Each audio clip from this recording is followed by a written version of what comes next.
Bonjour à tous et bienvenue à notre quatrième et dernier webinaire de la série Comment poursuivre la gestion des déchets solides pendant la pandémie de la Covid-19. Je m'appelle Nelly Cap, je suis experte en gestion des déchets à ONU Habitat à Nairobi et aujourd'hui nous allons parler de la gestion des déchets médicaux et spéciaux. Avant de commencer, j'aimerais adresser certains aspects techniques. Nous aimerions que vous posiez des questions à nos panélistes. Pour le faire, veuillez utiliser la boîte à questions sur votre panneau de contrôle. Elle se trouve sur ce site.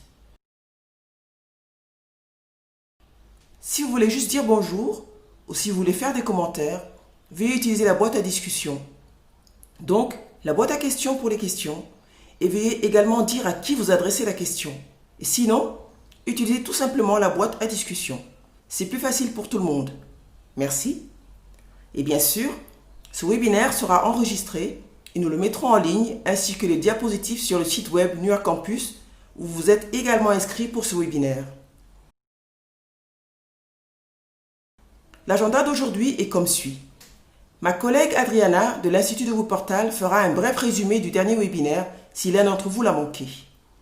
Nous aurons ensuite une introduction de Graham Alabaster d'ONU Habitat. Kit Alberson d'ONU Environnement parlera subséquemment des soins de santé, des déchets de soins de santé et de la Covid-19.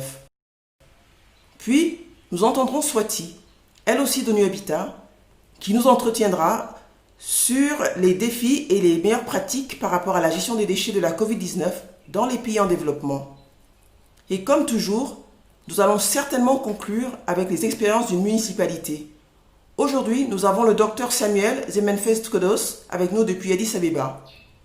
Enfin, nous aurons une dernière ronde de questions-réponses. Et vous pouvez déjà poser des questions pendant les présentations parce que je vais prendre une ou deux questions après chaque présentation.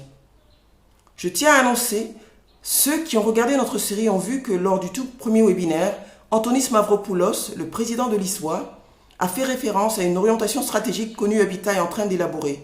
Je suis très heureuse de dire que ce document d'orientation est maintenant finalisé et que nous le lançons aujourd'hui. Nous le partageons et le partagerons donc aussi avec tous les participants au webinaire d'aujourd'hui si vous vous posez la question. Ce document sera également disponible sur la page web d'ONU Habitat. Il s'agit d'un document censé aider les autorités municipales et locales à élaborer une stratégie de gestion des déchets solides pendant la pandémie de la Covid-19. Mais revenons au résumé.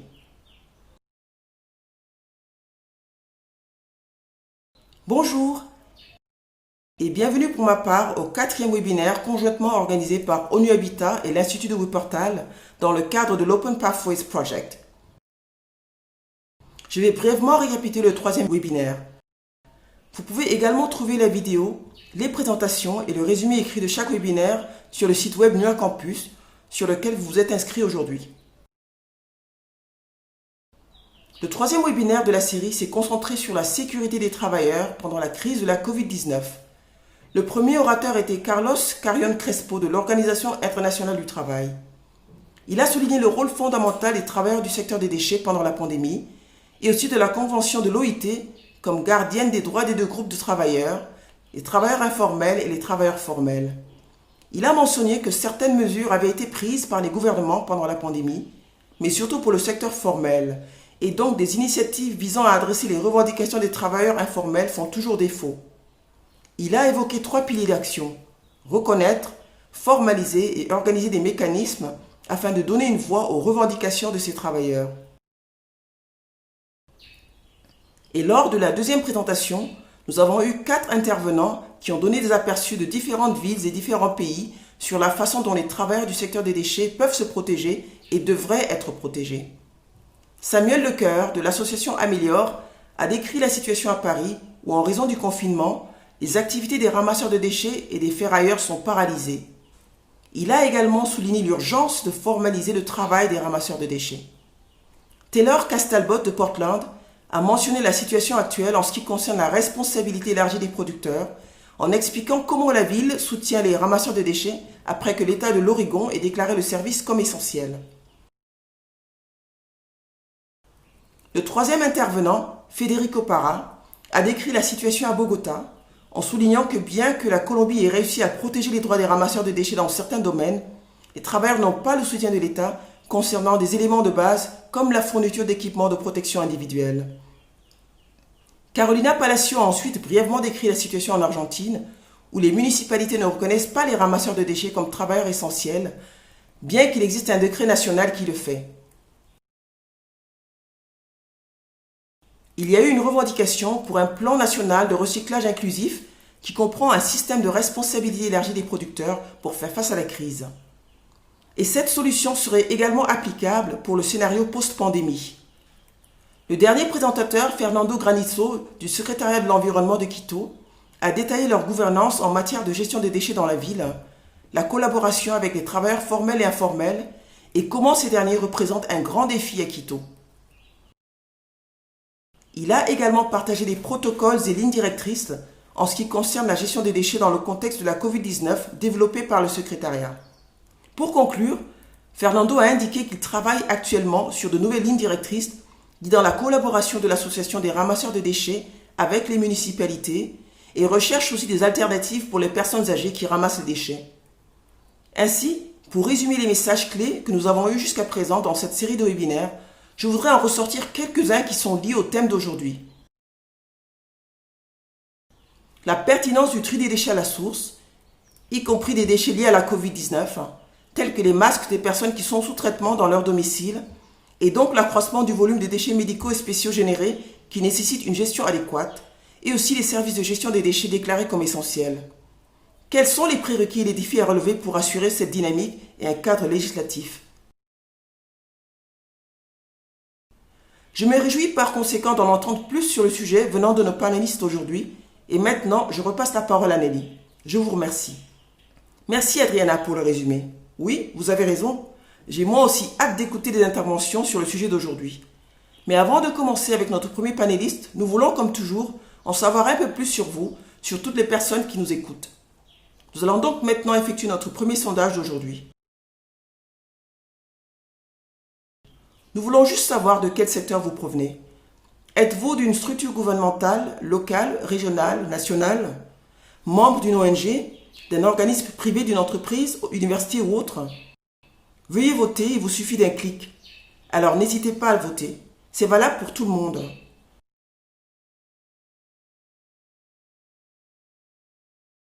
Je vois que c'est encore un peu tôt le matin à certains endroits parce que quelques-uns des participants hésitent un peu à voter.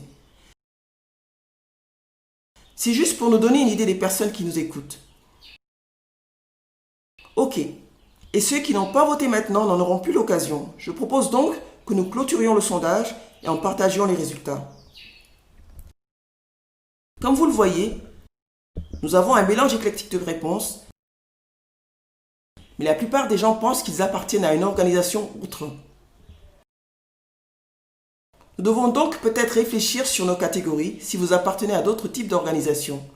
Merci beaucoup de partager avec nous. Et je vais maintenant passer la parole à Graham Alabaster, qui travaille à ONU Habitat et est actuellement le chef du bureau de Genève.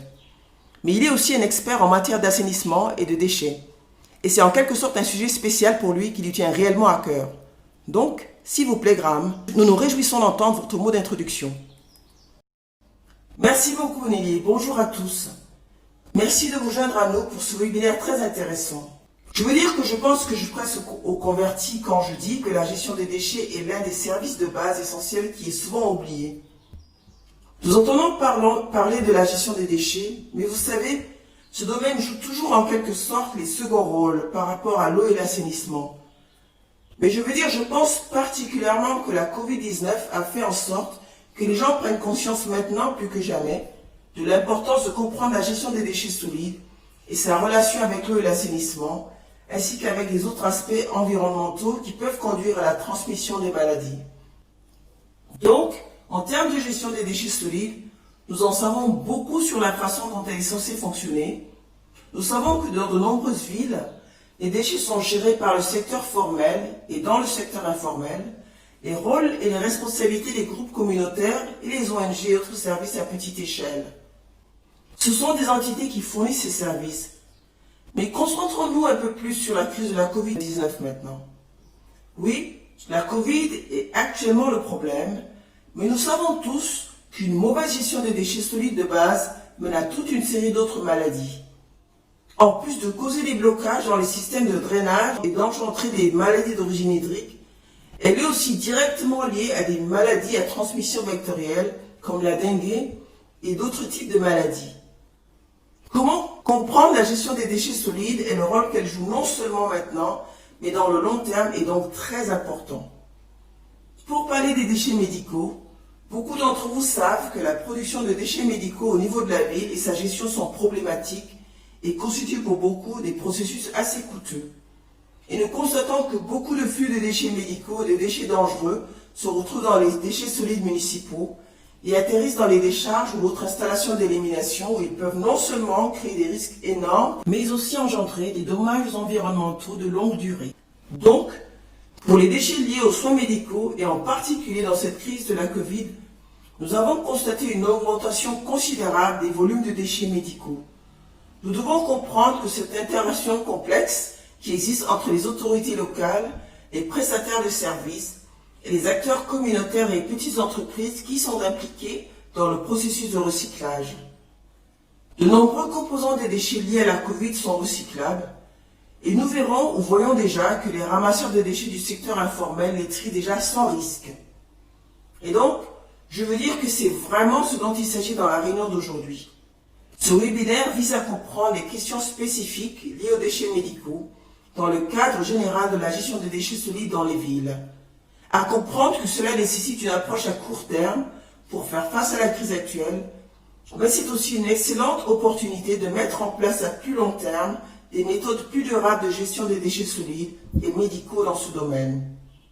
Nous savons également qu'en raison de l'impact économique de la crise de la Covid-19, de nombreuses municipalités vont avoir du mal à mobiliser des recettes provenant d'impôts et d'autres sources pour la fourniture de ces services. Donc, si nous ne faisons pas quelque chose et ne mettons pas en place de bonnes idées maintenant, nous pourrions voir cette situation s'aggraver et s'ajouter aux problèmes, aux maladies et aux dommages environnementaux à long terme. Je vais donc m'arrêter là. J'ai très hâte d'entendre tous les intervenants et me réjouis d'avance de participer à ce webinaire intéressant. Merci beaucoup Nelly, à vous la parole. Très bien. Merci beaucoup Graham pour ces mots. Et je passe tout de suite à notre premier panéliste, ou plutôt deuxième. Keith Alverson est le directeur du Centre international de technologie environnementale des Nations Unies pour l'environnement à Osaka, au Japon, depuis 2016. Ce centre est un centre d'excellence mondiale sur les technologies respectueuses de l'environnement, avec un accent particulier sur la gestion des déchets. Keith est titulaire d'un diplôme d'ingénieur et d'un certificat en études asiatiques de l'université de Princeton, ainsi qu'un doctorat en océanographie physique de MIT. Il est l'auteur de plus de 100 publications comme Resilience, The Science of Adaptation to Climate Change, Global Change in Future Earth et Past Global Change and Their Significance for the Future. Keith, merci d'être avec nous aujourd'hui et je dirais que nous sommes tout oui. Vous m'entendez, Nelly? Oui, et nous voyons aussi votre présentation en 3 parties. La technologie fonctionne. Merci tout d'abord à ONU Habitat pour l'opportunité de participer à cette série de webinaires au nom du PNUE et pour le partenariat notamment par le biais de la campagne Wastewise Cities et les autres partenariats que nous avons sur une vaste palette de sujets axés sur les villes et l'environnement. Et bien sûr, je voudrais aussi personnellement remercier Nelly et son équipe pour l'organisation de la technologie de ces webinaires et le fait que tout fonctionne très bien jusqu'à présent. J'ai rejoint l'un des webinaires précédents en tant que participant et je l'ai beaucoup apprécié. Graham a fait une excellente introduction. Il a mentionné les maladies à transmission vectorielle dans la gestion des déchets. Je voudrais juste, avant de commencer mon propos, aborder une question importante du point de vue du PNUE. Il s'agit du cancer. Beaucoup de maladies liées à une mauvaise gestion des déchets sont dues au brûlage des déchets à l'air libre et la plupart des choses que nous brûlons à l'air libre sont cancérogènes. Il faut donc garder à l'esprit que ce ne sont pas seulement la dengue et d'autres maladies qui sont affectées par la gestion des déchets, mais aussi de nombreux autres types de maladies, dont le cancer. Permettez-moi donc de passer maintenant à mon exposé. Cette photo est une photo du centre dont je suis le directeur à Osaka, au Japon. Vous pouvez voir nos beaux panneaux solaires sur le toit. Ils ne sont pas opérationnels en ce moment. Je vais faire un exposé sur nos travaux qui va porter sur la gestion des déchets en général, mais sera aussi d'une certaine pertinence pour les questions liées à la COVID-19. Donc, prochaine diapositive. J'espère que la diapositive a changé. Le centre est dénommé Centre international de technologie environnementale. Nous existons depuis plus de 20 ans à Osaka au Japon en tant que centre spécialisé du PNUE. Nous nous concentrons sur les solutions durables aux défis environnementaux dans un contexte où la technologie est la solution ou joue un rôle important dans la solution. Et notre regard est maintenant très focalisé sur une gestion holistique des déchets. Nous aidons donc les pays à identifier ces solutions technologiques durables à leurs problèmes environnementaux. Et comment le faisons-nous? Une façon de le faire, c'est par le biais de publications.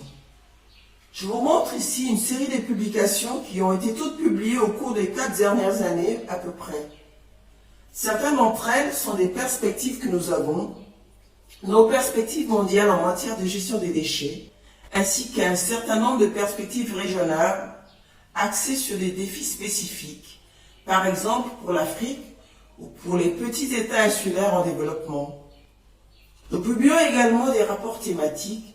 Celui que vous voyez au centre de l'écran ici, réflexion sur la transformation des déchets en énergie pour une prise de décision éclairée, comme une façon d'examiner les diverses difficultés liées à la mise en place d'installations de valorisation énergétique des déchets, que ce soit au plan financier, social ou environnemental, et d'aider les décideurs au niveau municipal à voir si cette solution particulière est pertinente pour leur municipalité ou pas. Et enfin, nous avons des recueils de technologies et de lignes directrices. Et l'un d'entre eux est un compendium de technologies pour les déchets médicaux dont je parlerai dans cette présentation un peu plus tard. Vous pouvez voir au bas de la diapositive le site web où toutes ces publications sont disponibles en téléchargement. Nous travaillons donc dans de nombreux pays. Voici notre portefeuille actuel. Les pays bleus sont ceux où nous sommes impliqués soit au niveau municipal, soit au niveau national dans l'élaboration de stratégies de gestion des déchets. Et les pays en vert sont ceux où nous avons un projet travaillant effectivement sur le terrain avec le pays ou la ville dans le pays pour améliorer leur gestion des déchets d'une manière ou d'une autre. Certains sont liés à la réduction du changement climatique par les émissions de gaz à effet de serre, d'autres portent sur le plastique. Il y en a un certain nombre, tout un éventail.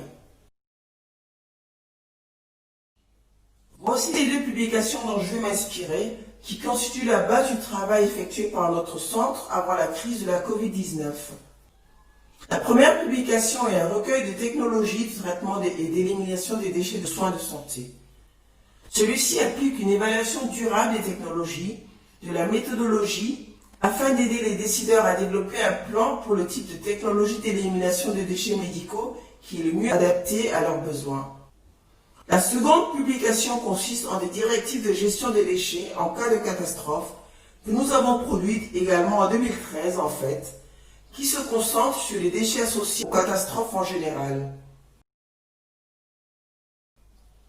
Ces 2 documents sont disponibles sur le même site web.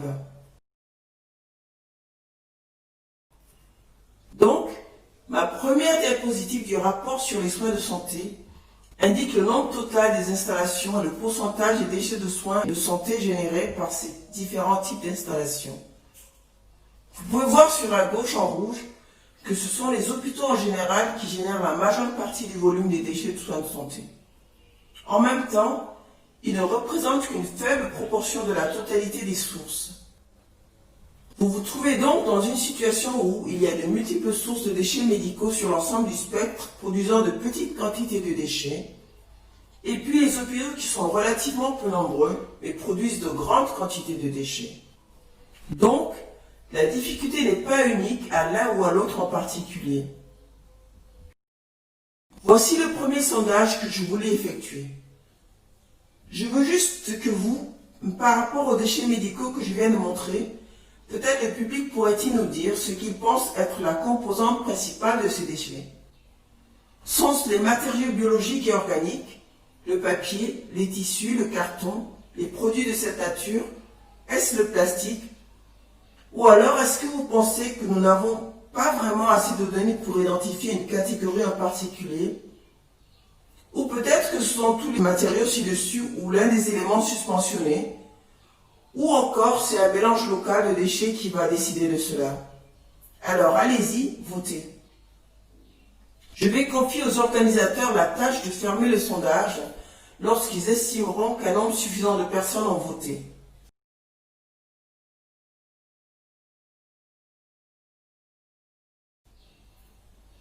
Peut-être une minute de plus, je ne sais pas. D'accord. Donc la majorité des gens pensent que les matières organiques et biologiques constituent la majorité des déchets médicaux et une bonne partie pense que c'est plutôt le plastique. Ok, passons à la diapositive suivante. Je ne dirais pas que je détiens la réponse, mais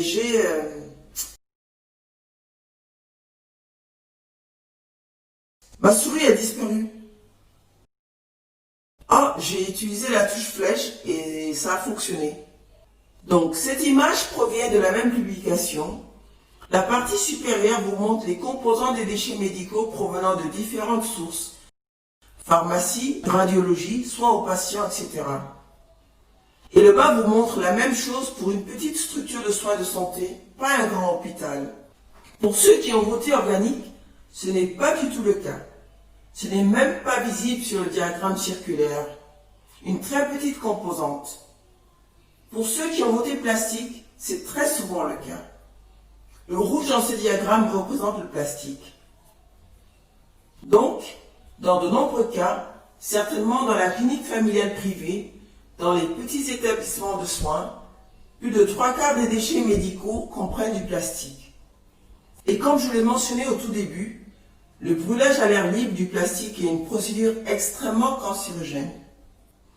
C'est donc l'une des raisons pour lesquelles les déchets médicaux sont, outre bien sûr le coronavirus lui-même et bien d'autres, l'une des préoccupations concernant les déchets est cette grande proportion de plastique qui, s'ils ne sont pas brûlés selon certaines techniques, peuvent générer des cancérogènes dans l'air, l'eau et la cendre. Donc, une autre réponse qui, je pense, était fondamentalement correcte est qu'il s'agit d'un problème local.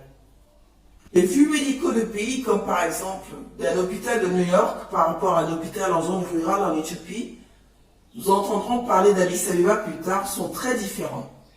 La configuration est très différente. Donc souvent, certaines des autres réponses, comme il n'y a pas assez de données, et cela dépend de la localité, sont également correctes. Ici, vous voyez un autre graphique tiré de notre rapport. Vous pouvez voir sur l'axe des X l'augmentation du revenu national brut par habitant, donc richesse du pays. Désolé pour la qualité de ce graphique. Et la quantité des déchets qui sont produits. Le total des déchets résultant des soins de santé par kilogramme, par lit et par jour. Et vous constatez une augmentation. Donc, en plus de cette tendance changeante en termes de composants des déchets, il y a aussi une modification du volume des déchets par patient par jour qui tend à accroître au fur et à mesure que le revenu des pays augmente. Et cette fourchette est d'environ un facteur de 10. C'est donc un éventail assez large en termes de quantité. Voici la dernière diapositive que je vais vous montrer d'un de nos rapports. Cette image provient du rapport sur les déchets de catastrophe. Et c'est juste un tableau que nous avons dans ce rapport pour vous montrer les types de déchets associés aux catastrophes. Lorsque ce rapport a été rédigé, les pandémies n'étaient pas dans le collimateur de qui que ce soit en 2013. Elles ne faisaient pas officiellement partie du rapport. Le rapport se focalisait beaucoup plus, se concentrait sur les choses comme les tremblements de terre, les tsunamis, les ouragans, etc. Mais vous remarquez qu'ici, le déversement incontrôlé des déchets médicaux était, et c'est ce qu'on voit ici, ces sacs rouges, et un élément important devant être pris en compte dans toute situation de catastrophe, et aussi bien sûr dans une situation de pandémie. Il y a donc du matériel dans ce rapport sur les déchets médicaux, spécifiquement dans le contexte d'une catastrophe. Et quand quelqu'un vivant ici au Japon où il y a une très forte probabilité de séisme, il y a toujours la possibilité d'un scénario de catastrophe combiné Nous sommes actuellement dans une situation de pandémie et nous pourrions avoir, ça a déjà été le cas en fait. Il y a eu un tremblement de terre de magnitude 5,5 dans la ville de Toyama la semaine dernière. Donc ces rapports sont assez vieux, ils datent de 2012. Sont-ils pertinents aujourd'hui? La photo sur la gauche ici, c'est ma porte d'entrée. J'étais en train d'entrer dans mon immeuble et tous mes voisins évitaient ce masque par terre, comme la peste, car Dieu seul sait ce qu'il y a dessus. Et là, c'est une autre photo prise sur une plage de Hong Kong où un volontaire a ramassé un grand nombre de masques à usage unique sur la côte. Voilà qui m'emmène à notre deuxième sondage. Pensez-vous qu'il y a suffisamment de directives dans votre ville sur les déchets liés à la Covid? Donc les masques dont je viens de montrer, est-ce que je viens de montrer? Oui, vous avez des directives claires et suffisantes vous-même. Non, bien que vous soyez intéressé par ce genre de conseils, vous n'en avez pas reçu. Ou vous n'êtes pas particulièrement intéressé, vous n'avez pas vraiment vérifié, vous n'êtes pas sûr. Il y a trop de directives contradictoires. Vous avez été bombardé de conseils et vous ne pouvez pas gérer toutes ces informations discordantes. Prenons donc environ 1 minute pour voir les réponses à ce sondage. Je vous pose donc des questions, à vous dans votre maison. Quelles directives votre ville d'origine ou pays peut-être, si cela est fait à l'échelle nationale, vous ont-elles été données pour savoir comment traiter vos masques et autres types d'équipements de protection individuelle? Kiff, pendant que nos participants sont en train de répondre, je voulais juste vous dire que le temps qui vous est imparti est quasiment écoulé. Alors, je vais essayer de sauter quelques diapositives. Merci.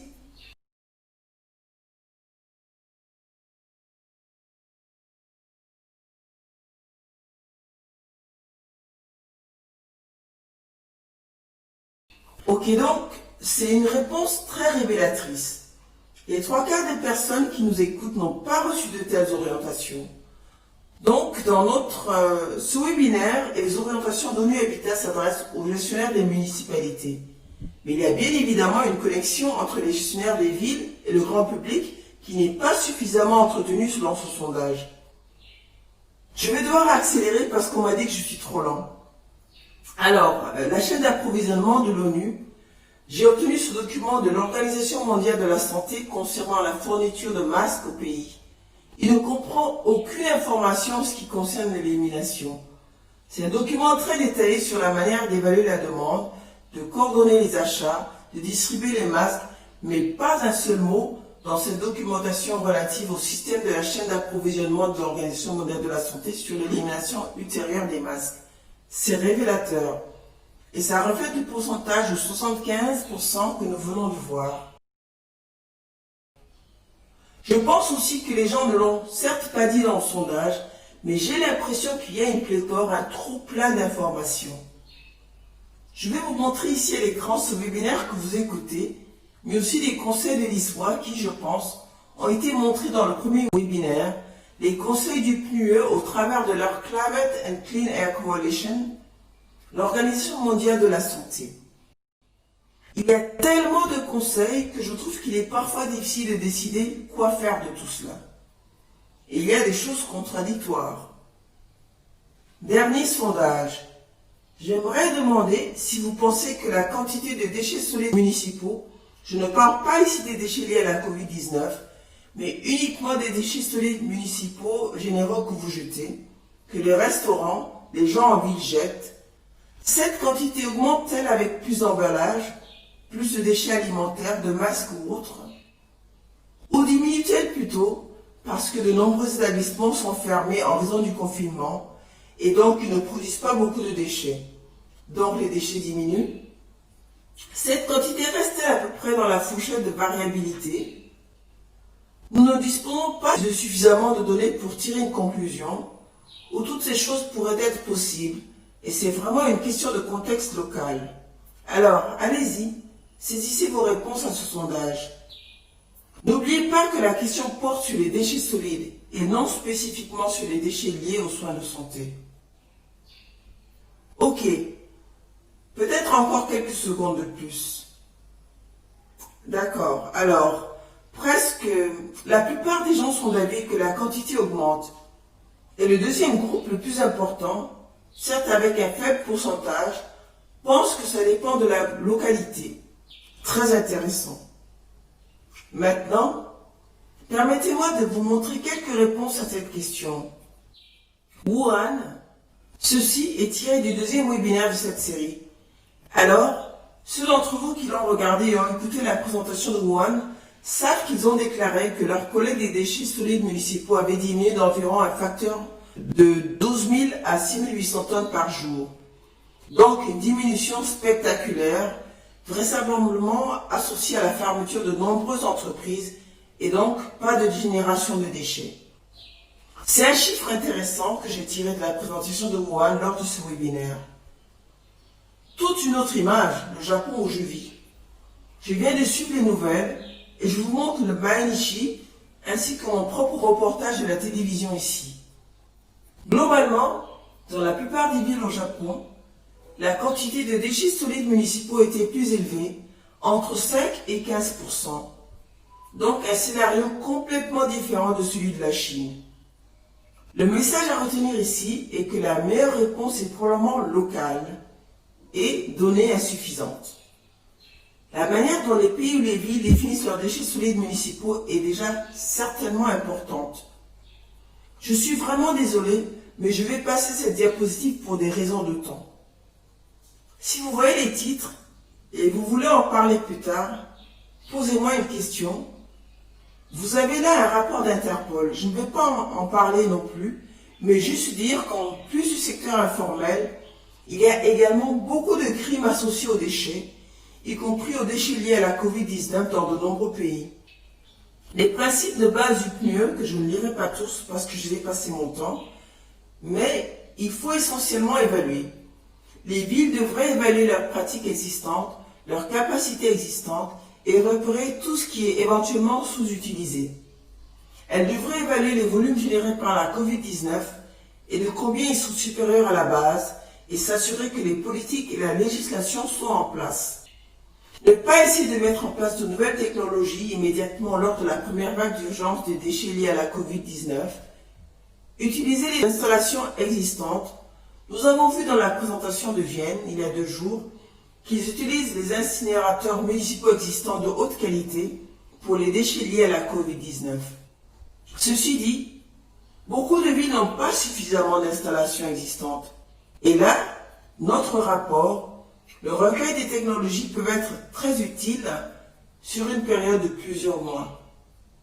En gardant à l'esprit que cette pandémie durera longtemps, on a le temps de faire une évaluation minutieuse avec une évaluation durable des technologies et de la méthodologie et choisir les technologies appropriées pour sa municipalité avec ce rapport de 2012. Il est pertinent et toujours plus ou moins d'actualité. Je voulais terminer avec quelques leçons apprises et réflexions, amener le public à réfléchir sur les impacts de cette Covid.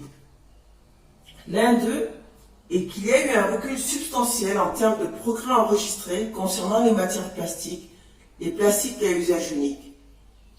Les villes ont annulé leurs interdictions de sacs. Il y a eu une croissance énorme des livraisons à domicile, des emballages. Cette crise de la Covid-19 va-t-elle mener à un recul à long terme de nos progrès en matière de réduction de plastique à usage unique? C'est une question. Qu'en est-il de la tendance de la densification des villes à usage mixte? Cette tendance va-t-elle être inversée? J'ai déjà vu des reportages sur CNN de personnes souhaitant déménager vers les banlieues car les villes sont trop denses. Et je note juste ici que la densité est un problème, mais le véritable problème, une question plus importante, c'est l'inégalité. Des endroits très densément peuplés et très riches à Singapour, par exemple, n'ont pas été frappés de plein feu par la Covid-19, alors que les communautés à faible revenu le sont. Et puis, il y a toute la distinction entre ce qu'on définit comme étant des fonctions essentielles, comme la gestion des déchets. Et si ces services sont si essentiels, pourquoi, pour la plupart du temps, ne sont-ils pas sûrs, pas considérés comme importants, et pourquoi sont-ils mal payés? Cela va-t-il changer à l'avenir? Qu'en est-il de la mobilité urbaine? Les gens vont-ils être à l'aise pour ce qui est d'utiliser les transports publics à nouveau? Quand? Devrions-nous penser en tant que ville à la question des espaces piétons et des espaces pour les vélos en tant qu'alternative écologique plus saine au transport public ou au télétravail comme nous le faisons actuellement? Plan d'urgence. De nombreux pays, parmi lesquels mon pays, les États-Unis, n'étaient pas préparés à cette pandémie. Est-ce que cela va s'améliorer à l'avenir? Et allons-nous rebâtir en mieux ou mieux construire demain? Il y a toutes sortes de choses qui pourraient se produire. Au Japon, on parle de déplacer la rentrée du mois d'avril à septembre pour s'aligner avec le reste du monde et aussi avoir de meilleures connexions avec les autres pays dans le cadre d'échanges éducatifs par exemple. Cela n'a rien à voir avec les soins de santé, mais cela pourrait être un impact positif dans le processus de reconstruction du futur des sociétés. Je ne vais pas aborder les autres points parce que je sais que je suis à court de temps. Je tiens à remercier tout le monde qui écoute. Je prendrai volontiers des questions si vous avez du temps à me consacrer et vous avez mes coordonnées à l'écran ici. Merci beaucoup. Merci Keith. C'était une présentation très intéressante. Je pense que je parle au nom de tous. Comme je l'ai dit, nous aurions aimé vous écouter davantage, mais nous avons aussi d'autres intervenants intéressants aujourd'hui. Alors peut-être une autre fois. Juste une question rapide avant de continuer. Nous avons parlé des volumes de déchets municipaux, mais pas encore des déchets de soins de santé. Donc, quelqu'un du public voulait savoir, y a-t-il des estimations sur les volumes de déchets de soins de santé? Sur la manière dont ils vont augmenter pendant cette période, ou du moins dans les prochains 6 mois? Oui, il y en a en effet. Je sais que la Flandre, par exemple, a publié quelques données à ce sujet, mais il n'y a pas de bonne réponse au niveau mondial qui soit statistiquement pertinente à cette question. Au PNUE, nous avons interrogé un certain nombre de pays à ce sujet et essayons d'examiner cette thématique. Je suis sûr que beaucoup d'autres le font également, mais à l'heure actuelle, cela relève de l'anecdotique. Il y a certainement beaucoup de déchets liés à la Covid-19, une forte augmentation, mais la mesure et la manière dont cela dépend de la richesse et d'autres facteurs ne sont pas encore bien cernés à l'heure actuelle. Ok, merci pour cette perspective. Et nous reviendrons vers vous avec quelques questions à la fin des présentations. Je vous remercie pour l'instant. Nous allons donc maintenant avoir une image plus précise de la situation dans les pays en développement. Notre panéliste à ce sujet est Swati Singh Sambial, une chercheuse renommée dans le domaine de la gestion des déchets solides. Elle a mis en œuvre des projets de gestion décentralisée des déchets à l'échelle municipale en Inde et a travaillé en Afrique et en Asie du Sud sur la gestion intégrée des déchets. Pendant 9 ans, elle a dirigé un programme de gestion des déchets municipaux au Centre pour la science et l'environnement, une organisation de promotion de politique environnementale basée à New Delhi. Swati a également été membre de conseils consultatifs nationaux et internationaux sur la gestion des déchets solides. Elle est actuellement associée à ONU Habitat en Inde en tant qu'experte sur la gestion des déchets. Swati, nous nous réjouissons de vous entendre et nous vous voyons, vous et votre présentation, donc tout va bien. Oui, merci beaucoup Nelly. Juste pour partager l'écran là, merci beaucoup. Je pense que c'était vraiment formidable d'écouter Keith et Graham partager leur travail. Cela rend certainement le mien beaucoup plus facile. Mais je suis ici pour parler des défis actuels et des meilleures pratiques concernant les déchets liés à la Covid-19, ce que nous voyons dans le contexte indien et ce que les autres pays en développement peuvent tirer comme leçon de cette expérience. Si vous regardez les sources de déchets liés à la Covid-19, ils proviennent essentiellement de 3 zones distinctes. L'une réfère aux zones de confinement, aux zones rouges. La deuxième, aux structures de quarantaine au centre de prise en charge de la Covid ou foyer d'isolement. Il y a également beaucoup de familles qui sont sous quarantaine avec un patient asymptomatique et les établissements de soins de santé, hôpitaux et laboratoires. Et le genre de déchets qui passent par toutes ces voies, ce sont des déchets solides qui pourraient être des déchets biomédicaux domestiques dangereux, potentiellement contaminés par la Covid-19, et les masques et les gants qui sont certainement un énorme problème en ce moment. Les déchets liquides et les bouts d'épuisards provenant probablement des établissements de soins de santé et des fosses septiques domestiques des patients ou des zones en quarantaine qui pourraient être une considération ici sont un problème. Où en sommes-nous en termes de chiffres? Bien sûr, avec l'Inde, nous constatons que les chiffres augmentent de jour en jour.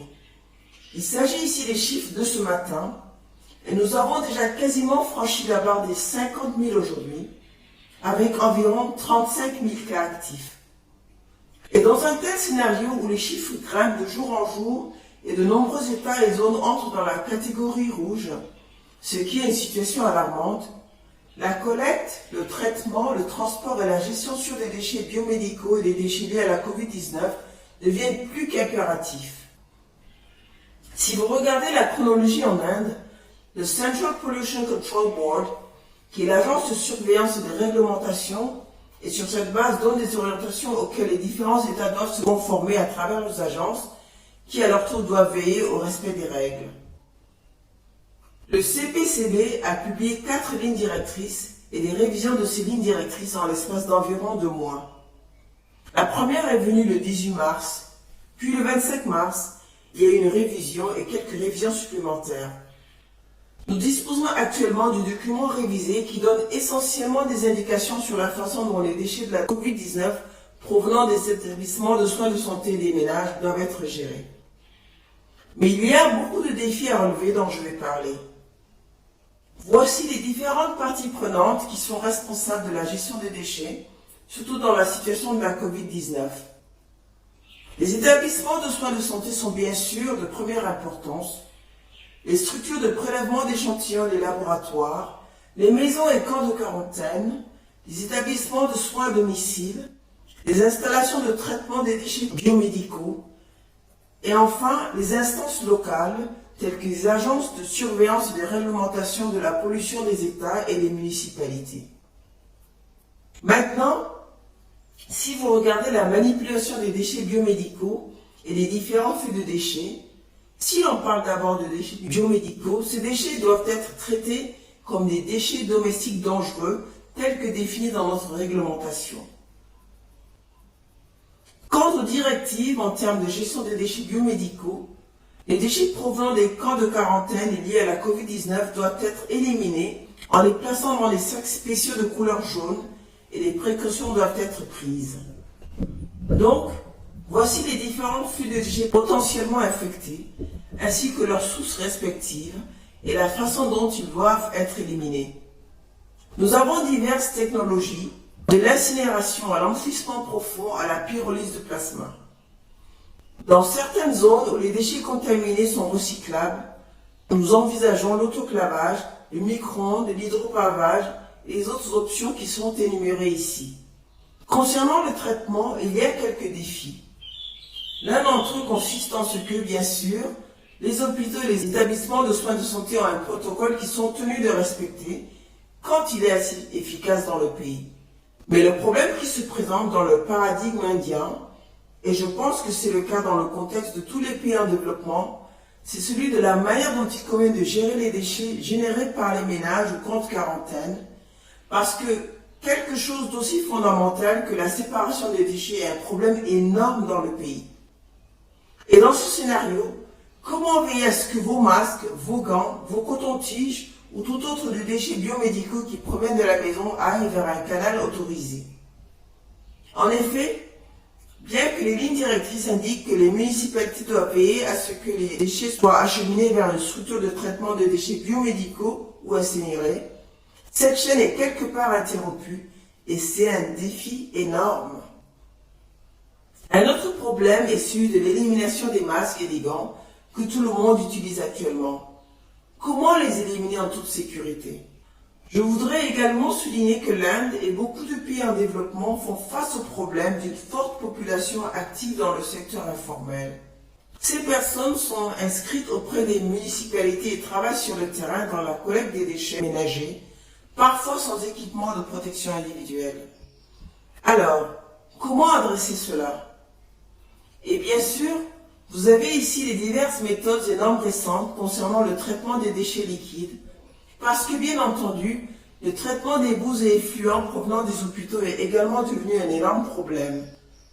Donc c'est la méthode conseillée à l'heure actuelle. Voici les responsabilités de toutes les municipalités opérationnelles. Elles doivent informer les camps et les ménages en quarantaine afin de s'assurer que les déchets sont éliminés de manière adéquate.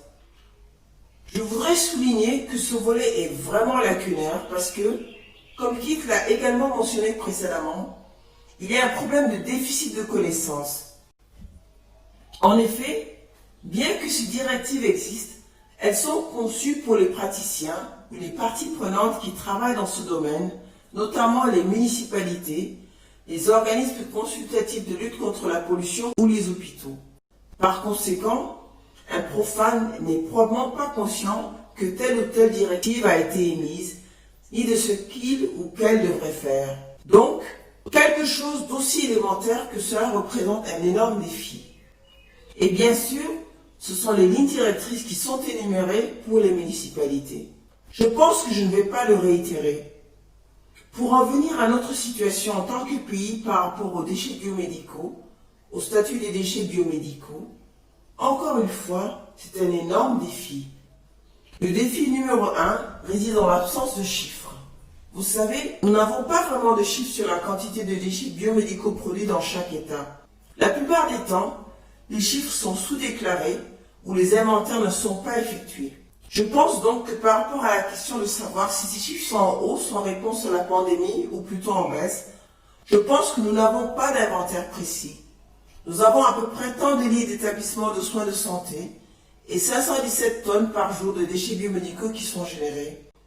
Mais les établissements de soins de santé disposent de capacités de traitement en interne.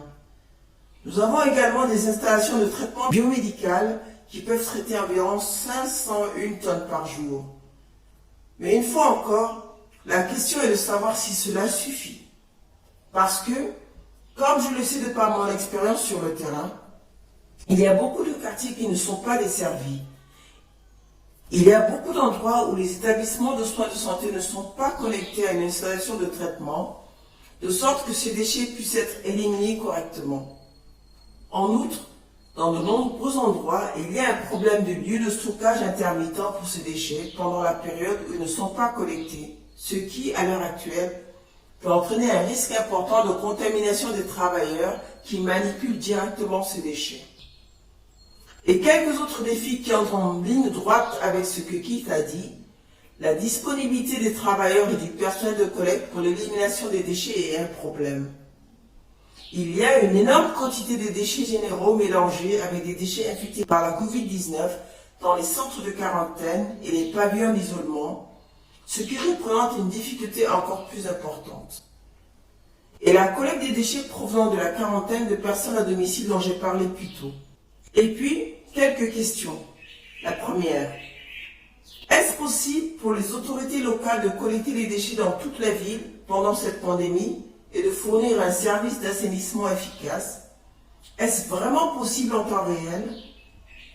Et deuxièmement, les gens réfléchissent-ils à la sécurité des agents d'assainissement? Car comme vous pouvez le voir clairement sur ces images filmées sur le terrain, beaucoup d'entre eux n'utilisent pas d'équipement de protection individuelle de base. Et vous pouvez voir que les déchets sont mélangés. Ils ne sont pas séparés, il n'y a pas de tri. Et cela s'ajoute au plus grand problème. Mais en même temps, nous avons certaines études de cas d'endroits où je travaille et séjourné. J'ai personnellement accompagné ces villes pendant une période d'environ 4 à 5 ans. Et nous constatons constamment que les villes qui ont adopté la gouvernance décentralisée, la gestion décentralisée des déchets, sont de loin plus aptes à fournir des installations pour une réponse à la Covid-19 que les villes qui ont des systèmes centralisés. Il y a par exemple la ville de Panchgani située dans le Maharashtra. Le Maharashtra est un point chaud actuellement. Je pense que si je ne me trompe pas, il y a environ 14 000 cas actuellement dans cet État. C'est une ville au sein de l'État qui est très touristique. Je veux dire qu'elle est visitée par les touristes venant de partout, mais elle a 0 cas. Je crois que la raison pour laquelle cette ville n'a pas de cas est également due au fait que les déchets, la gestion des déchets, l'assainissement et les établissements de soins de santé ont toujours été très décentralisés et très simplifiés. Ainsi, si l'on étudie de près, il y a eu certaines interventions que j'ai détaillées. D'une part, 2 infirmières et 2 volontaires ont effectué un dépistage actif et systématique de tous les résidents. De même, la ville a veillé à ce que toutes les rues soient régulièrement désinfectées Et les collecteurs de déchets et le personnel d'assainissement utilisent des gants et des EPI tout le temps. Ce qui n'est honnêtement pas toujours le cas dans chaque ville. Les personnes qui sortent sans masque sont condamnées à payer une amende, puis reçoivent un masque en tissu en échange. Et il y a 100% de tri à la source dans la ville. Les déchets domestiques dangereux, c'est-à-dire vos gants et masques, sont acheminés vers une installation de traitement des déchets biomédicaux communs tous les 15 jours. Ce sont donc là certaines des actions menées qui font actuellement de cette ville l'un des meilleurs modèles quant à la façon dont les déchets de la Covid-19 sont gérés. Ambikapour est une autre ville qui a été construite sur un modèle de coût très réduit de gestion des déchets.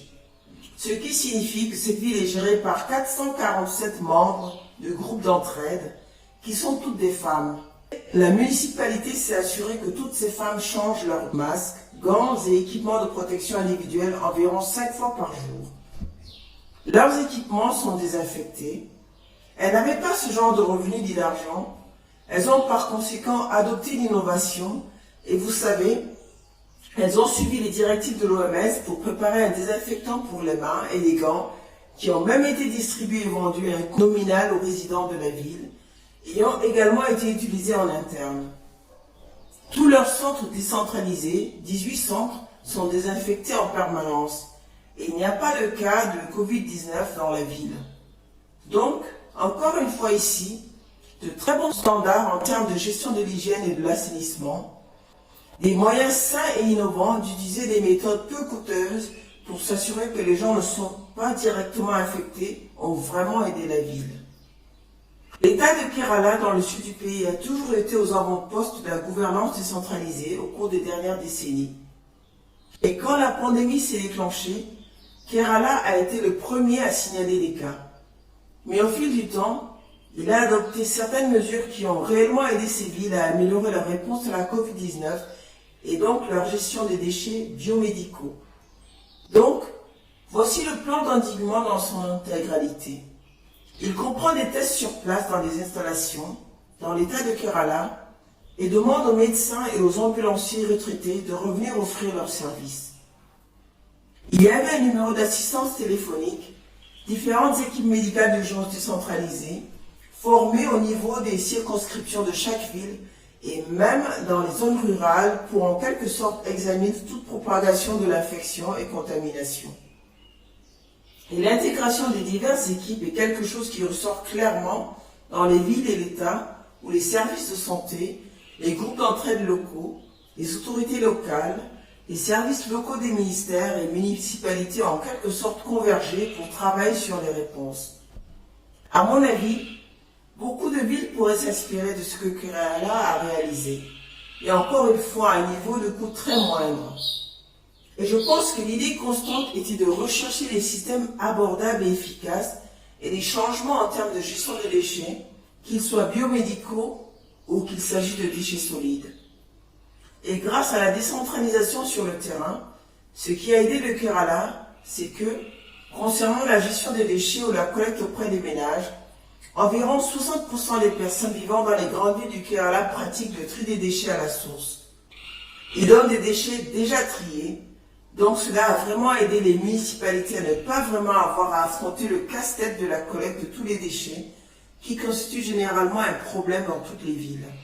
Ils n'ont donc eu qu'à collecter les déchets secs, les EPI et les autres déchets pour lesquels ils avaient défini des différents jours de collecte.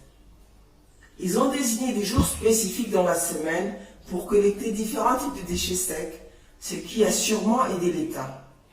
Une autre ville dont les actions peuvent servir d'exemple, Swati, juste pour vous faire prendre conscience du temps. Oui, je suis déjà presque à la fin. Donc, Vijayawada dans l'Andhra Pradesh est l'une des villes qui a eu un modèle de gouvernance décentralisée qui a vraiment aidé la ville à gérer les déchets de la Covid-19. Bien sûr, ils ont organisé des exercices de simulation et recouru à beaucoup d'approches communautaires.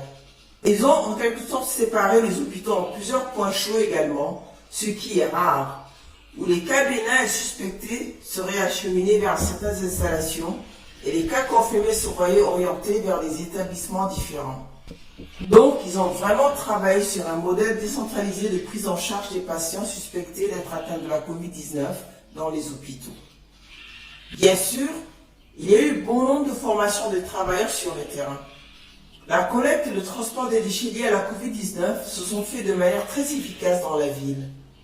Les principales leçons apprises des villes indiennes auxquelles je me réfère constamment à titre d'exemple sont que la décentralisation des services urbains aide réellement les villes sur le terrain. Les villes disposant de systèmes plus localisés de gestion des déchets à la source ont été plus efficaces dans leur action par rapport aux autres parce qu'elles avaient déjà établi ces systèmes d'elles-mêmes. Et quand le zonage et la séparation à la source ont été institués, c'était vraiment facile pour ces villes de s'y adapter et de travailler sur la résilience. Et encore une fois, je pense que pour de nombreux pays et pour l'Inde, la gestion des déchets biomédicaux doit être renforcée. Nous n'avons pas de données claires sur l'inventorisation. Les installations doivent devenir beaucoup plus performantes et nous devons vraiment améliorer nos normes. Je terminerai en disant que nous pourrions vraiment utiliser cette situation comme une opportunité pour une nouvelle normalité où nous ne changeons pas radicalement nos modes de fonctionnement usuels, mais transitionnons vers des méthodes plus durables, plus abordables et de nature plus efficace et inclusive. Je vous remercie. Merci Swati pour cette perspective très intéressante et surtout pour les conclusions que vous tirez, notamment que la décentralisation en Inde fonctionne très bien et est même plus résiliente que d'autres systèmes et aussi l'intégration d'eux, surtout des groupes de femmes. Une question de suivi peut-être tout de suite. Vous avez mentionné de ce que ces bonnes régions font. Elles se concentrent sur ce qu'elles ont déjà, mais la capacité actuelle en Inde en ce qui concerne le traitement et l'élimination des déchets médicaux est-elle encore suffisante? Et si ce n'est pas le cas, qu'advient-il des déchets qui ne peuvent par exemple pas être brûlés et incinérés adéquatement? Actuellement, concernant toutes les métropoles et les villes d'environ 10 millions d'habitants et plus, oui, il y a des systèmes. Comme je l'ai dit, les établissements de soins de santé disposent de leur propre capacité d'incinération, de tri et de séparation qui sont suffisantes. Et dans ce sens, ils sont très robustes et arrivent effectivement à suivre. Mais je pense que le problème se situe dans les zones plus rurales ou des espaces très ouverts où il y a un manque de structure. Je veux dire que je suis très sûre que les déchets y sont déposés à ciel ouvert et cela devient alors un problème.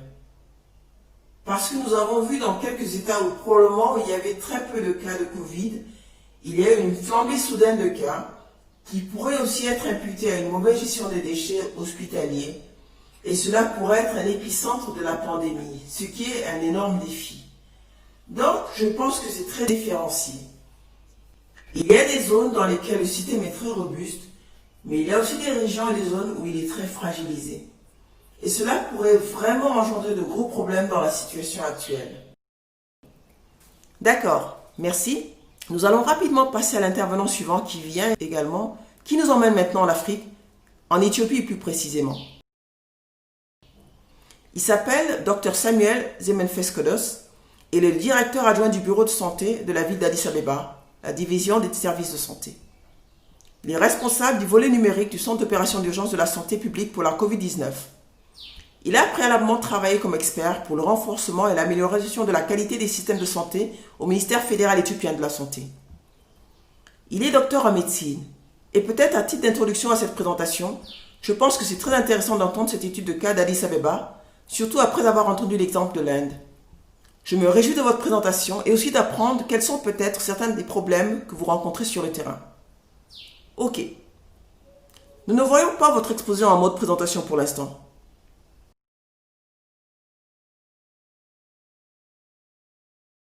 Et maintenant? Ça marche, d'accord. Très bien, s'il vous plaît, allez-y. Ok. C'est un plaisir d'être ici et merci aux organisateurs de nous avoir invités à participer à ce webinaire. Comme mentionné plus haut, nous avons plus de défis à relever et de questions que de réponses. En fait, nous n'avons pas encore toutes les solutions, mais il y a certaines choses que nous pourrons éventuellement partager et sur lesquelles nous recueillerons volontiers des commentaires. Alors, pour mettre les choses en perspective, L'Éthiopie est un pays subsaharien situé dans la région de l'Afrique de l'Est, plus connu sous l'appellation de la Corne de l'Afrique, avec une population de plus de 109 millions de personnes. Alors, d'accord, désolé. Voici donc le graphique de la Covid-19. En date d'hier, nous avions 162 cas et la plupart des cas, c'est-à-dire plus de 80%, se trouvent à Addis Abeba, qui est la capitale. Donc, même avant l'avènement de la Covid, comme avec les autres pays, comme on peut l'attendre de la plupart des pays à revenus faibles et intermédiaires, la gestion des déchets en Éthiopie dans notre pays était compliquée. Parce que nous n'avons pas de stratégie globale ou de feuille de route sur la manière dont elle doit être gérée et régulièrement améliorée.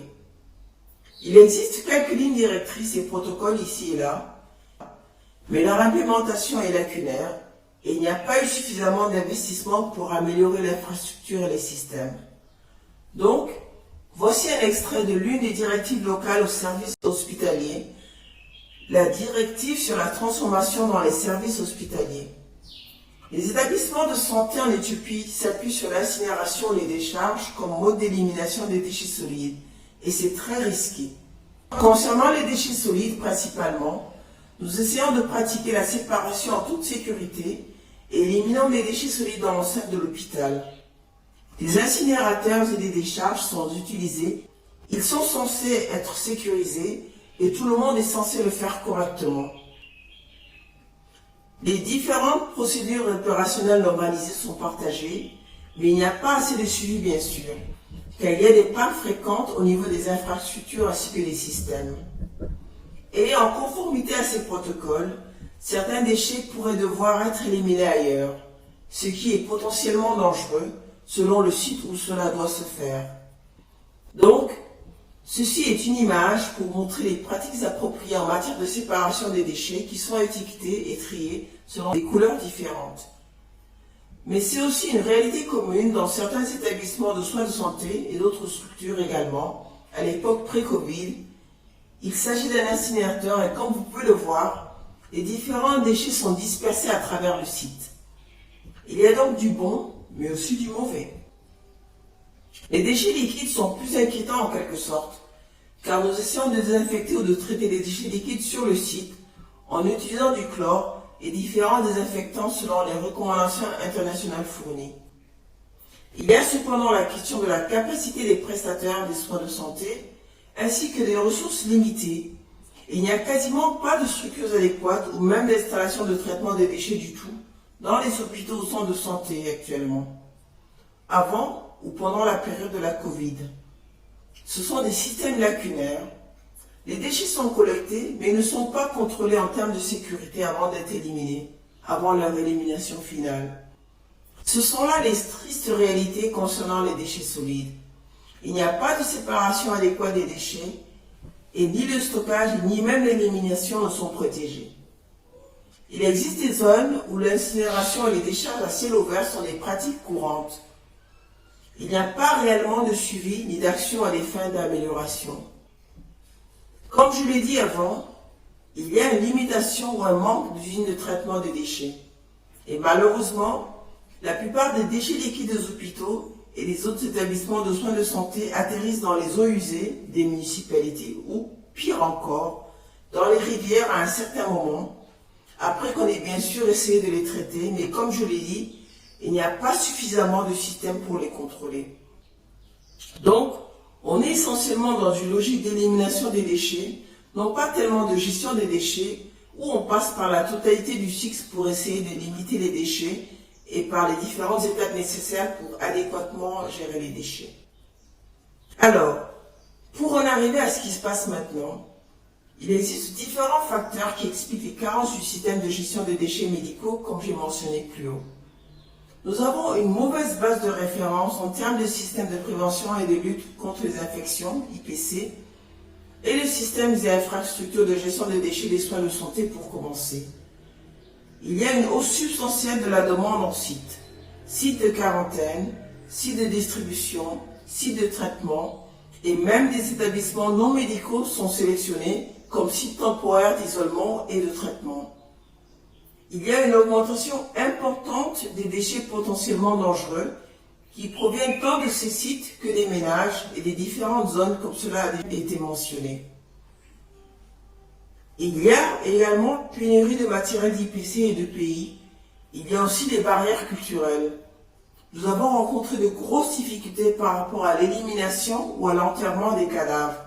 Jusqu'à présent, nous avons dû prendre différentes précautions, mais les lois ne sont pas vraiment très claires quant à la manière de gérer ces questions, parce que ces corps sont potentiellement contagieux.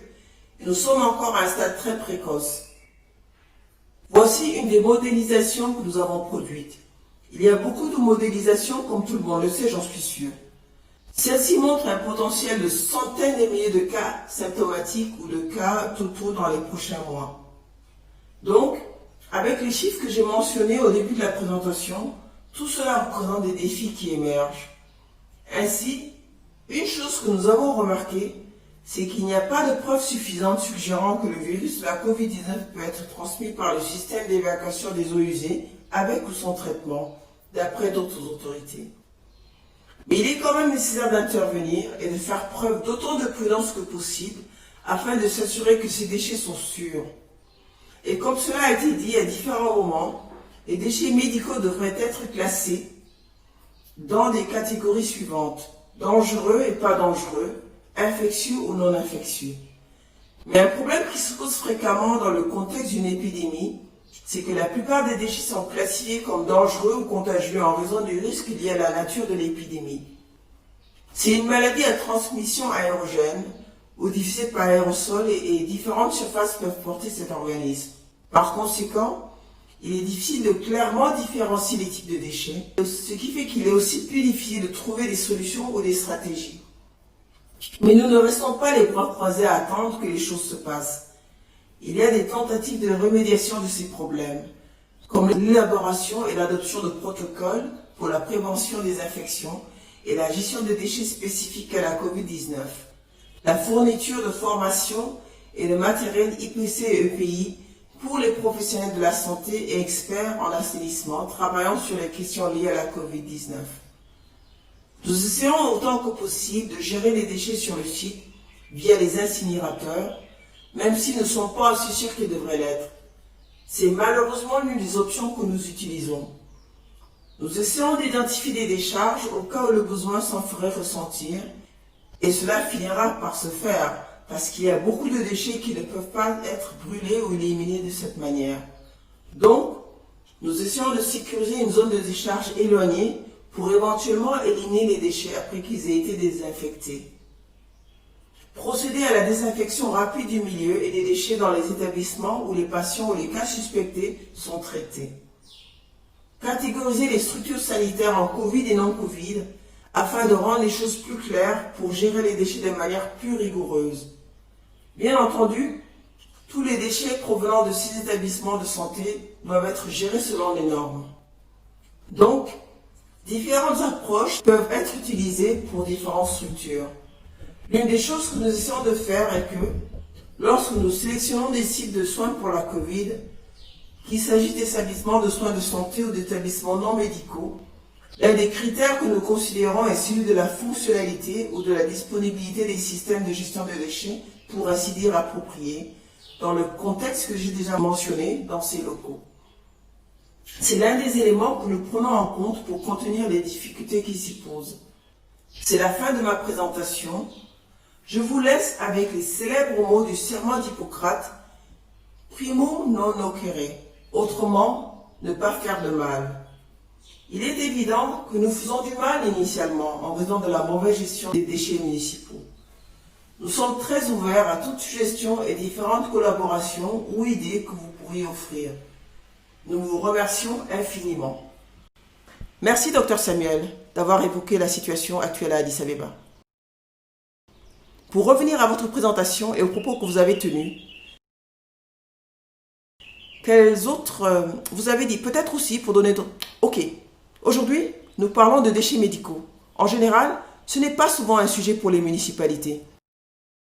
La plupart du temps, ce sont les établissements de soins de santé qui s'en occupent eux-mêmes. Est-ce que cela a changé en ce moment? Est-ce que vous pensez que cela devient plus un problème pour l'ensemble du système de gestion des déchets, vu que nous avons maintenant cette pandémie? Malheureusement, non. Pour être très honnête, c'est peut-être plus une question concernant la santé jusqu'à présent, le secteur de la santé. Nous essayons de gérer les déchets environnementaux spécialement pour les contenir au niveau des établissements de soins de santé.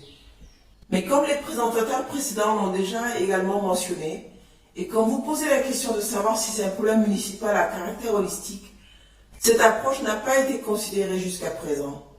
Et donc actuellement, il n'y a pas d'engagement de notre part dans ce sens, mais c'est certainement un aspect que nous allons aborder, mais mettons d'abord de l'ordre dans nos priorités.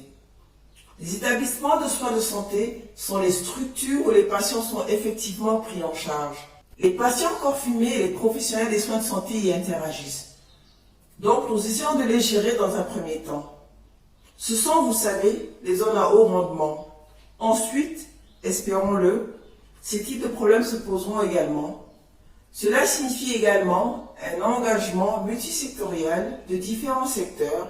Le secteur de la santé ne sera pas en mesure de répondre à cette pandémie de lui-même. Pour ne pas parler du volet des déchets sanitaires également, pas encore. D'accord. Je vais maintenant demander à tous les autres panélistes de venir en ligne et de partager leur caméra afin que nous puissions avoir des questions finales et peut-être même des discussions. Et pendant que nous faisons cela, je vais donner la parole à Keith. Il avait une question qu'il souhaitait poser à Dr Samuel maintenant. Volontiers. Merci Samuel pour cette présentation très intéressante. Je pense qu'Addis Abeba possède le seul incinérateur municipal moderne de déchets solides sur le continent africain. Je me demande s'il est opérationnel et si les déchets liés à la Covid y sont acheminés. Savez-vous si c'est le cas?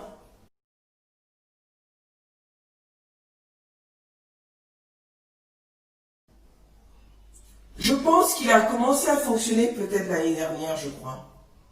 Mais entre la manière dont tout cela avait été planifié et comment cela s'est vraiment matérialisé en fin de compte, la capacité lorsque l'incinérateur est devenu opérationnel, les choses étaient très différentes. Donc, le projet n'a malheureusement pas été très bien exécuté. Je ne sais pas comment l'incinérateur fonctionne, mais c'est quelque chose que nous pourrions suivre. Et il y a d'autres problèmes à son sujet. Il était censé produire de l'électricité si je me trompe. Et la capacité attendue contre celle qu'il offre en fin de compte et la quantité d'énergie nécessaire pour effectivement exploiter le site, il y avait des écarts par rapport à ces questions. Tout cela fait en sorte que ce ne soit pas une option à considérer à court terme. Je ne pense pas. Merci.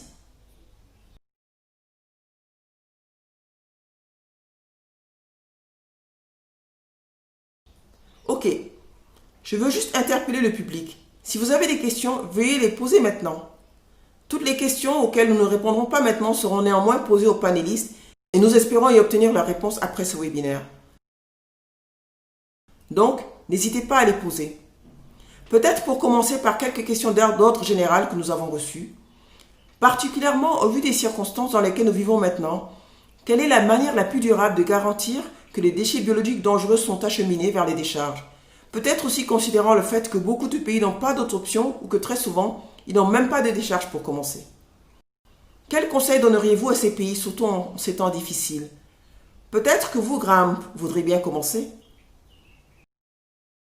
Oui, bien sûr. Vous m'entendez bien? D'accord. Je pense qu'il faut concevoir une solution graduelle. Ce que je veux dire, c'est qu'on ne peut pas créer une usine d'incinération à part entière ou une décharge sanitaire à part entière. Ce n'est tout simplement pas possible en cette période de crise. Mais il y a des moyens intermédiaires de gérer cette situation. Vous pouvez? Nous avons réalisé des travaux en Nu Habitat sur des procédures de mise en décharge peu coûteuses. Nous avons étudié les moyens d'avoir certains des éléments d'une décharge réelle sans les coûts opérationnels et relatifs.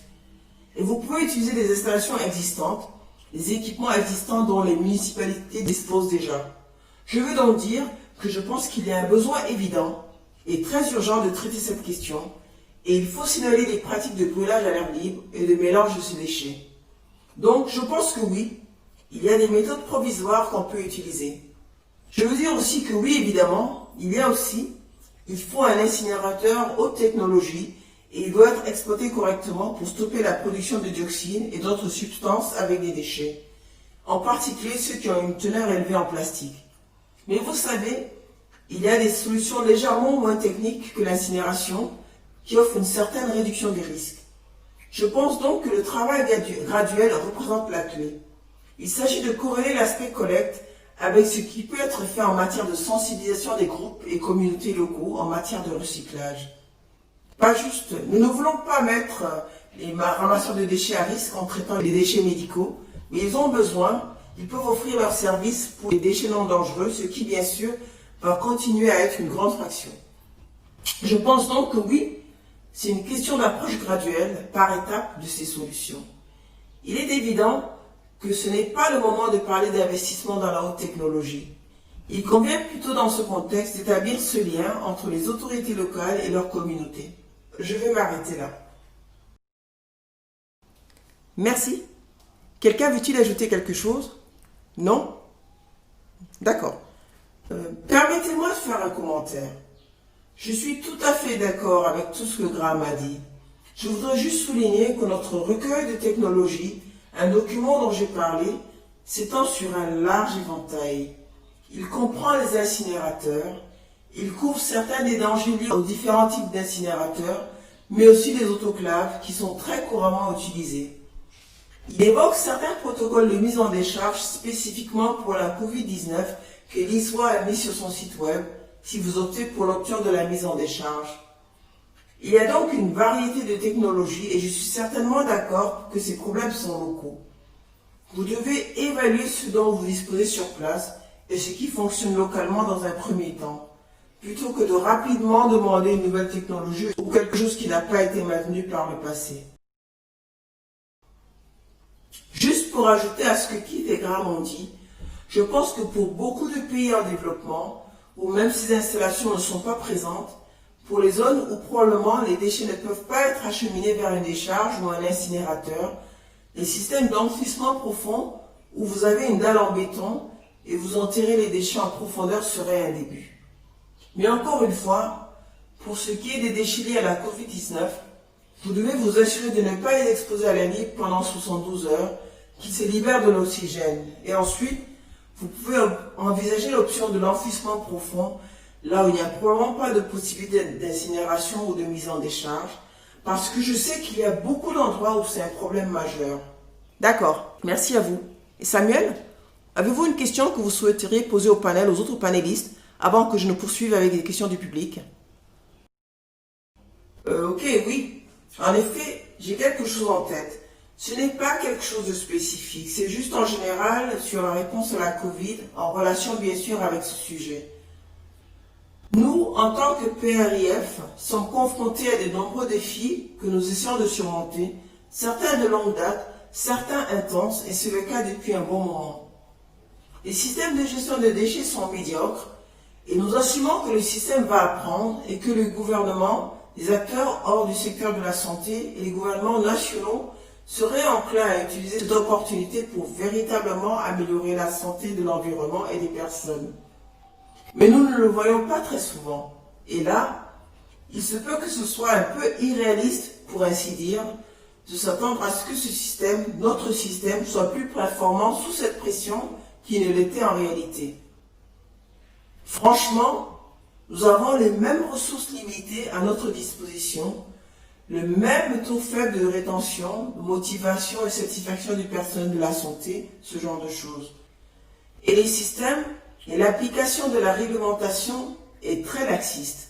Donc vous savez, il devrait y avoir des tentatives d'atténuation des problèmes. Mais j'ai l'impression que c'est un peu trop demandé. Nous devrions avoir des attentes et des objectifs réalistes quant à ce que nous pourrons obtenir dans notre système qui est déjà faible. Et en plus, on a une pandémie, un problème mondial. Nous devons faire des efforts très transformateurs et très bien adresser les questions difficiles sous la contrainte des différents problèmes auxquels nous faisons face. Vous savez, l'audace de ce que, là où je veux en venir, je suppose, c'est que l'audace d'espérer que nos systèmes soient plus performants est quelque part une question que je me pose souvent. Mais si quelqu'un veut bien commenter là-dessus.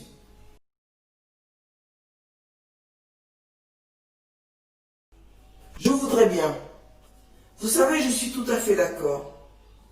Le problème dans la majorité de l'Afrique est très différent de celui auquel fait face le Japon, par exemple, où je suis.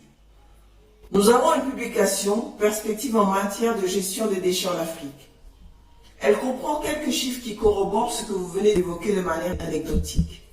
Un taux très faible de collecte, des taux très faibles de recyclage, inférieurs à 5% sur le continent dans son ensemble. Même la gestion des déchets, la plupart des déchets ne sont pas traités sur le continent africain.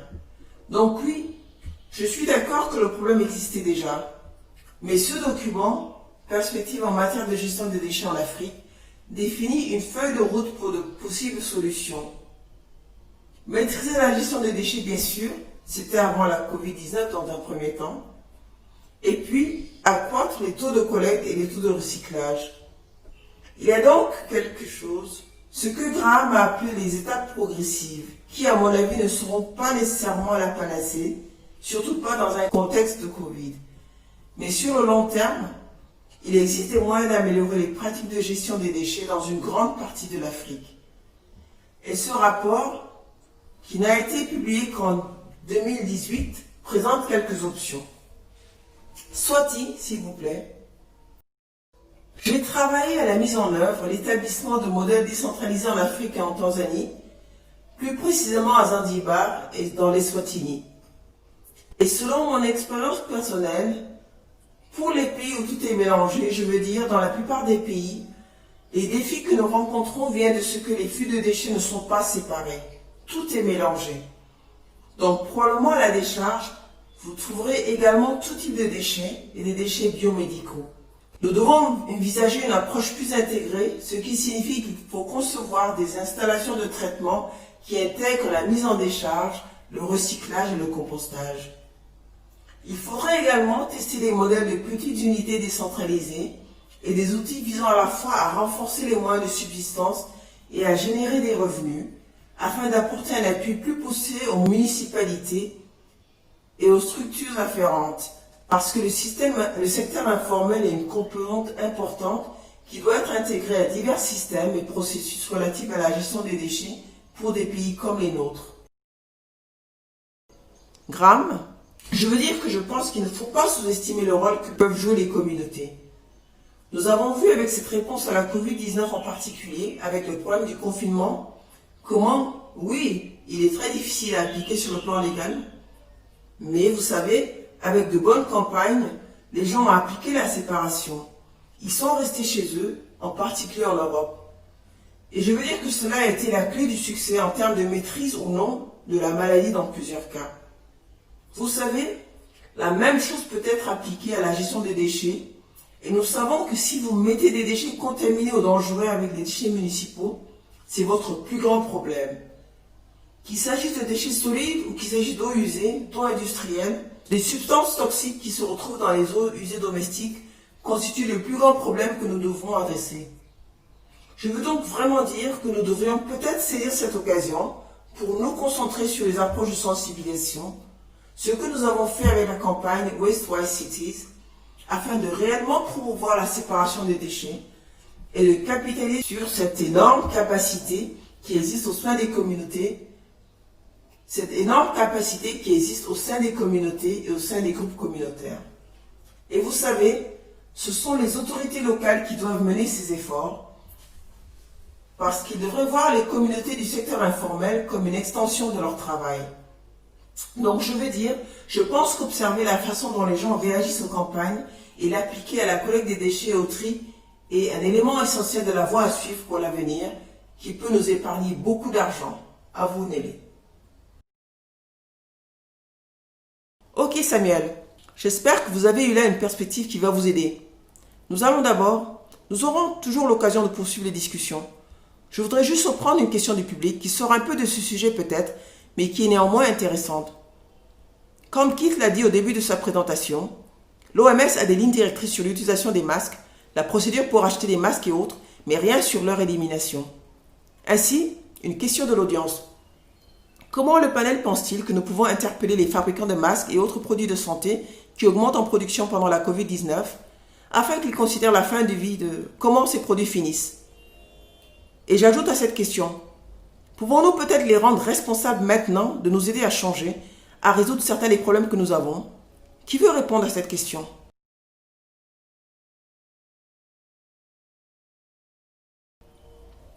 Très rapidement, étant originaire du Royaume-Uni, j'ai bien sûr suivi ce qui s'est passé là-bas de très près. Et j'étais très intéressée de voir la manière dont, en raison de la pénurie en équipements de protection individuelle, les industries locales, en particulier les fabricants de vêtements au Royaume-Uni, ont transitionné vers la production de blouses et de pays réutilisables pour les professionnels des soins de santé. Je veux donc dire que pour moi, c'est une approche intéressante car oui, en effet, quand on y pense, la capacité est là. Abandonnons l'approche de l'usage unique qui clairement devient impopulaire aujourd'hui quand on observe l'impact que le plastique a sur l'environnement et notre santé à long terme. Donc, il y a peut-être une immense opportunité de stimuler les moyens de subsistance et les entreprises dans tous les pays du monde, dans les pays où le revenu et les ressources sont réduites, et de promouvoir les industries locales afin qu'elles produisent ces objets recyclables et réutilisables et que l'on ne jette pas. Nous l'avons vu avec les tasses à café par exemple. Vous savez maintenant considéré de mauvais ton d'avoir une tasse à café ou un sac en plastique jetable à usage unique. Pourquoi n'en serait-il pas de même avec les EPI? Il faut pouvoir adresser cela d'une manière plus durable pour la planète, tout en créant, comme vous le savez, des opportunités. Merci. Quelqu'un d'autre? Oui, Kit. Je suis d'accord. Nous pouvons y réfléchir. L'OMS recommande de ne pas réutiliser les masques, bien sûr, dans leurs directives. Mais pour revenir sur des choses comme les tasses de café, Starbucks a cessé d'accepter les tasses de café réutilisables ici au Japon à cause de la Covid-19. Avant, je pouvais y aller avec ma tasse rechargeable. Ils ne le permettent plus parce qu'ils craignent la transmission de la Covid-19. Vous devez utiliser une tasse en papier ou en plastique. Il en est de même dans le magasin que fréquentent mes parents aux États-Unis. Ils ont des sacs réutilisables qu'ils ont achetés dans ce magasin. Ce magasin avait progressivement éliminé le plastique et les avait forcés à utiliser ces sacs. Et maintenant, ils ne les acceptent plus et ne donnent que les sacs à usage unique à cause de la Covid. C'était donc une de mes questions à la fin de ma présentation. Ma pensée était la suivante. Comment pouvons-nous penser à construire mieux demain? Il pourrait y avoir des changements allant dans la mauvaise direction d'un point de vue environnementaliste et par rapport à d'autres choses. Mais nous pouvons y réfléchir attentivement et essayer de reconstruire ou de construire l'avenir d'une manière qui réduise l'impact sur l'environnement et protège également la santé des populations dans le monde. Et nous ne connaissons pas les réponses, nous apprenons tous au fur et à mesure. Il y a probablement une grande différence entre cette situation d'urgence avec la Covid et la situation générale. Au Japon, les gens portent des masques tout le temps. Et ces masques peuvent certainement être réutilisables et ne doivent pas être traités comme des déchets médicaux en général, parce que c'est un phénomène courant de porter des masques ici. Soit, s'il vous plaît, un dernier commentaire et puis. Je pense que pour ajouter à ce que Graham et Keith ont dit, une bonne chose qui ressort de l'utilisation des masques en tissu est qu'elle permet de soutenir de nombreuses vies. En Inde, cela se passe dans beaucoup des villes. J'ai moi-même présenté un exemple où les groupes d'entraide de femmes ont été utilisés pour fabriquer des masques et ils reçoivent des fonds supplémentaires à cet effet. Mais il y a une autre préoccupation, celle de la stigmatisation sociale que vous connaissez. Beaucoup d'entre nous ont déjà fait des plaidoyers et fait partie de commissions où nous suggérons l'élimination graduelle des plastiques à usage unique. Mais nous vivons dans une période où il est très difficile de dire non à un profane parce que c'est devenu un choix. La réutilisation vous empêche-t-elle de contracter la maladie? Ou alors utiliser un nouveau masque ou un nouveau sac, ou les deux vous empêchent-ils d'attraper cette maladie? Je pense donc que c'est le combat que nous devons vraiment mener et nous devons parvenir à des solutions intermédiaires durables, car je pense que le plastique à usage unique, et même Keith l'a souligné, serait le prochain grand défi. Et nous le voyons déjà avec l'accroissement du nombre de masques, de gants, de pays. Et même dans les pays en Inde, dans les villes en Inde, où les sacs en plastique ont été interdits, vous les voyez à nouveau dans les marchés, ce qui est source de préoccupation. Merci. Certainement. Ok. Je pense que si j'ai bien saisi la question, il s'agit d'examiner la possibilité de recycler des masques chirurgicaux déjà utilisés. Moi non plus, je ne vois aucune raison pour laquelle la communauté mondiale ne devrait pas envisager cela. Il y a une pénurie de matières premières et aussi en termes de masques chirurgicaux, respirateurs et autres. Alors, Pourquoi ne pas correctement stériliser ces instruments et les réutiliser? Non pas dans les établissements de soins de santé ou dans la communauté, mais plus en amont, au niveau des usines de fabrication. Je pense donc qu'il devrait y avoir différents acteurs à l'échelle mondiale, comme vous, comme ONU Habitat et d'autres institutions et centres, qui pourraient potentiellement faire un plaidoyer pour des recherches sur le recyclage, pourquoi pas, même des masques chirurgicaux. Parce que ce que nous avons essayé de faire, c'est de concevoir des matériels de pays ad hoc, ou des masques massieux réutilisables, les nettoyer et les réutiliser, parce qu'ils étaient faits en plastique. Et il n'y a pas assez de recherche pour déterminer si cette option est viable ou pas. Et réutiliser les blouses et essayer de les nettoyer correctement. Quant à l'autoclave, nous avons utilisé les quantités adéquates de rayons ultraviolets pour une plus longue période. Il y a certains documents et recherches qui indiquent que ceux-ci sont éventuellement utiles. Donc, c'est mieux que rien, vous savez. Il y a une pénurie importante par rapport à ces matériaux et les professionnels de la santé craignent bien sûr de contracter la maladie.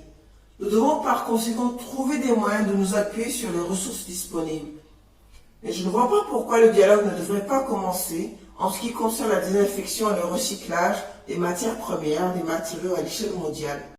Je vous remercie. D'accord, merci. Merci aux panélistes, merci aux participants de nous avoir écoutés aujourd'hui. C'est la fin de cette session. C'est également la fin de notre série de webinaires. Si vous en avez manqué un, vous trouverez tous les enregistrements sur le site New York Campus où vous êtes également inscrits au webinaire d'aujourd'hui. Je tiens à remercier tous ceux qui nous ont rejoints, qui nous ont accompagnés dans cette aventure. Beaucoup de questions demeurent sans réponse, certes, mais nous avons aussi entendu de nombreux exemples positifs aujourd'hui, ainsi que lors des webinaires précédents. Et peut-être, en guise de conclusion, je dirais ceci. L'une des choses que nous avons apprises est que même aujourd'hui, nous devons travailler à rechercher des solutions ensemble. Comme l'a dit Samuel, pourquoi ne pas entamer un dialogue mondial sur le recyclage? Pourquoi ne pas également initier la communication? Pourquoi ne pas aider, comme Swati l'a mentionné, et comme cela a également été discuté la semaine dernière, il y a encore beaucoup de stigmatisation. Nous devons commencer dès maintenant même, pendant la pandémie de la Covid-19, à travailler sur ce sujet, à travailler ensemble pour une plus grande reconnaissance du travail des travailleurs du secteur des déchets dans le monde entier, et aussi pour trouver des solutions ensemble. J'espère donc que cette série a apporté de nouveaux visages, de nouvelles idées pour vous. Et nous aimerions qu'il en soit ainsi. Si vous avez des questions, contactez-nous. Et je veux juste vous dire merci. Restez en sécurité. Et comme le disait Keith, reconstruire mieux, cela commence aussi aujourd'hui et non éventuellement plus tard.